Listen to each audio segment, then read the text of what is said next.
Bismillahirrahmanirrahim. Assalamualaikum warahmatullahi wabarakatuh. Alhamdulillahirabbil alamin wa bihi nasta'in ala umurid dunya waddin. Wassalatu wassalamu ala habibi rabbil alamin imamil muttaqin ala sayyidina wa nabiyyina Muhammadin wa ala alihi wa sahbihi ajma'in, amma ba'du. Wala haula wala quwwata illa billahil aliyil azim. Bismillahirrahmanirrahim. Pada kesempatan malam hari ini insyaallah kita akan melanjutkan bersama pelajaran kita di dalam ilmu fikih di dalam kitab Al-Ghayatu wat Taqrib.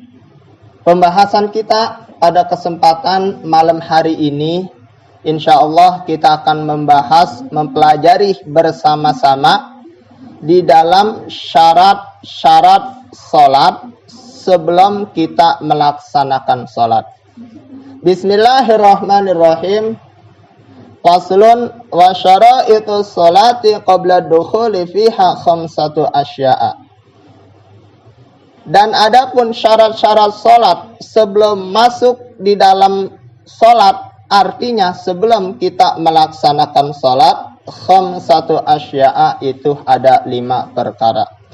Wasyurut, dan adapun yang dinamakan dengan syarat, jama'u syartin, itu adalah bentuk jamak daripada syartun.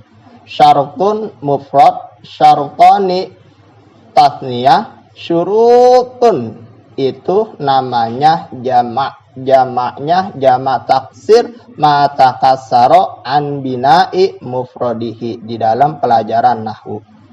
Apa yang dinamakan dengan syarat? Syarat itu wahuwa lugatan al-alamah. Syarat secara bahasa itu artinya tanda atau ciri-ciri, ya. Ingat, syarat secara bahasa al-alamah yaitu tanda, alamat atau ciri-ciri. Wa syar'an, dan secara syara' ma tatawaqqafu sihhatas sholati alaihi. Apa yang dinamakan syarat? Ma tatawaqqafu sihhatas sholati fihi, yaitu yang menyebabkan sholat kita menjadi sah, yang menyebabkan sholat kita benar, ya. Kalau syaratnya benar, maka sholatnya juga benar. Tetapi kalau syaratnya salah, maka sholatnya juga salah. Kalau syaratnya sah, maka sholatnya sah. Kalau syaratnya tidak sah, maka sholatnya batal. Garis miring, tidak sah. Walaysa juz'un minha wa kharaja bihada al-qayyid ar-ruknu. Bihada al-qayyid ar-ruknu. Walaysa juz'un minha. Syarat itu bukan termasuk dari satu bagian di dalam sholat.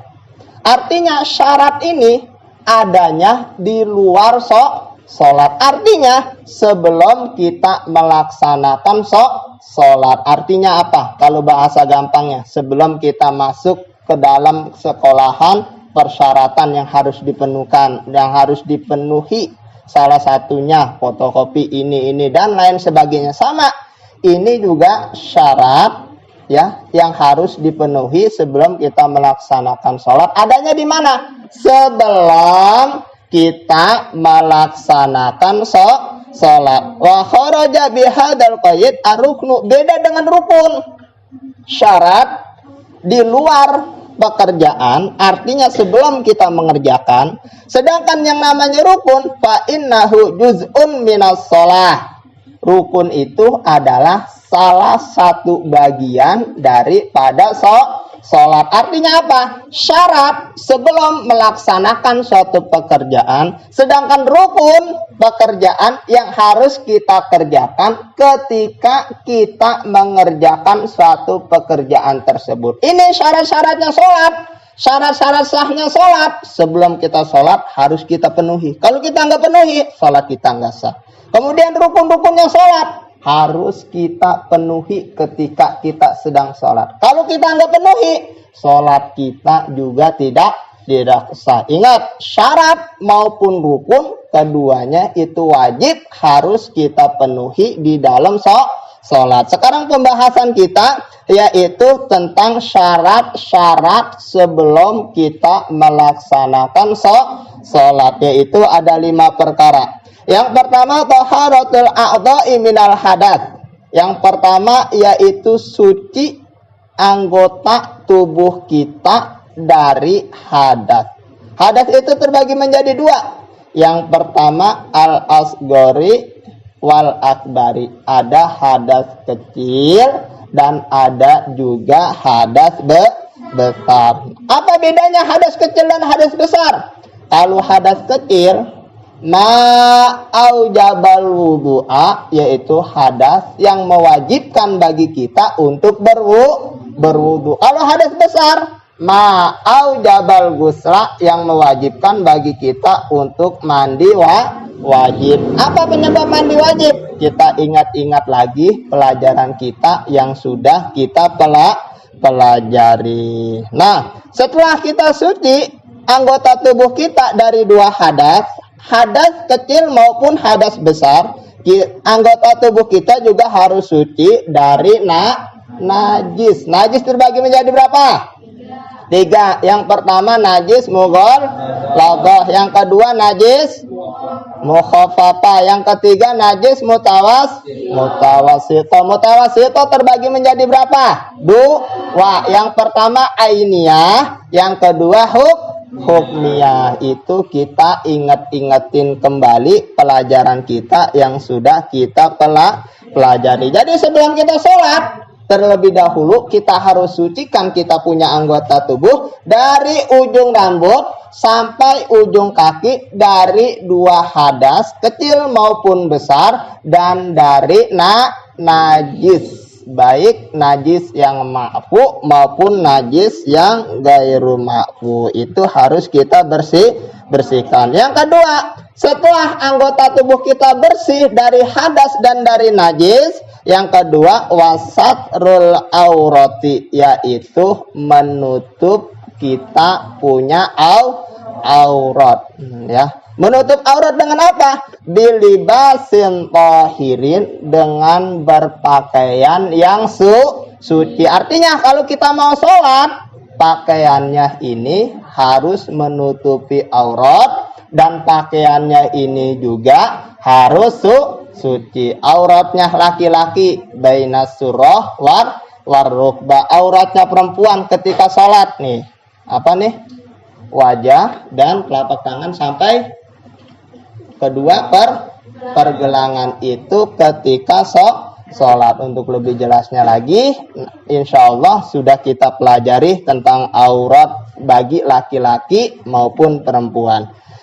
Sedangkan yang dinamakan aurat lugatan an-naqsu, itu adalah kekurangan. Tuh, aurat secara bahasa apa artinya? Yaitu kekurangan. Sedangkan secara syar'i yaitu ma yajibu satruhu, yang dinamakan aurat itu adalah sesuatu yang wajib untuk kita tutupi. Auratnya laki-laki bainas surah warukbah, dari pusar sampai kedua lutut, wajib untuk kita tutupi. Auratnya wanita ketika sedang sholat nih, ya, seluruh anggota tubuh kecuali wajah dan kedua telapak tangan sampai kedua pergelangan, itu wajib kita tutup. Kalau kita sholat tidak menutupi aurat, maka sholat kita itu tidak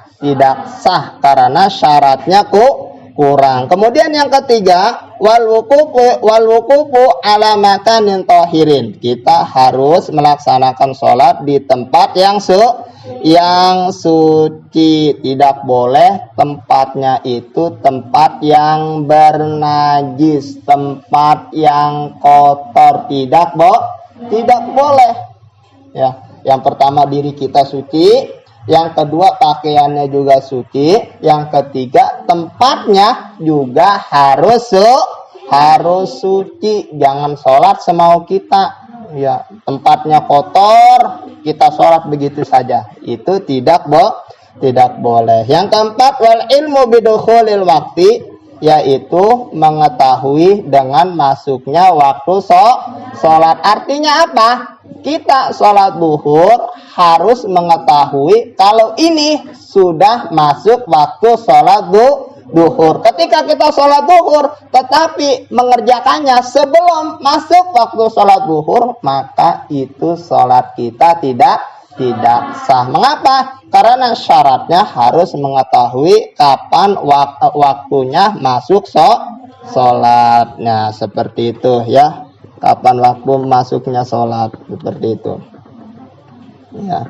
Kemudian yang kelima, wastiqbalul kiblati, yaitu harus menghadap kiblat. Kalau tidak menghadap kiblat, maka sholat kita tidak sah. Ada 5. Yang pertama apa? Anggota tubuh kita harus suci dari hadas kecil maupun besar, dan harus suci dari najis. Yang kedua apa? Harus menutup aurat dengan pakaian yang suci. Yang ketiga, harus melaksanakan sholat di tempat yang suci. Yang keempat, itu harus mengetahui kapan